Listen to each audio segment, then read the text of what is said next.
এই ভদ্রলোকের গাড়িটা আমি একটু পরিষ্কার করে দেই, আমার যদি কিছু টাকা দেয় তাহলে আমার অনেক উপকার হয়ে যাবে। চিকন আলী তো মোটামুটি পরিষ্কার করে দিল, মনে হয় তো টাকা দিবে না চিকন আলীকে। তাড়াতাড়ি যাই, টাকা দিবে মনে হয়। ভাইজান একটু গেটটা খোলেন। আরে এত কষ্ট করে কাম করলাম কিন্তু আমার টাকা দিল না, কিন্তু ব্যাগটা ফেলে গেল।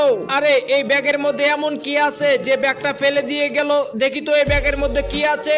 ওরে এই ব্যাগের মধ্যে এতগুলো টাকা, আমাকে এতগুলো টাকা দিয়ে গেল। আরে চিকন আলী তো বড়লোক হয়ে গেল, এখন আমাকে ওই কাজটা করতে হবে, যেভাবে হোক আমাকে তো টাকা নিতে হবে। এই যে এবার তো হয়ে গেল, এখন তাড়াতাড়ি পরিষ্কার করে দেই। বন্ধুরা এরপরে বল্টুকে যা দিল তা দেখলে বন্ধু তুমি সত্যি হাসতে তো অবাক হয়ে যাবে। সেটি দেখার আগে তোমাদের কাছে যদি এই ছবিটা সুন্দর মনে হয় তাহলে একটা লাইক আর একটা সাবস্ক্রাইব করে দিবে। তুমি কোন প্রাণীকে ভালোবাসো কমেন্টে বলে যাও।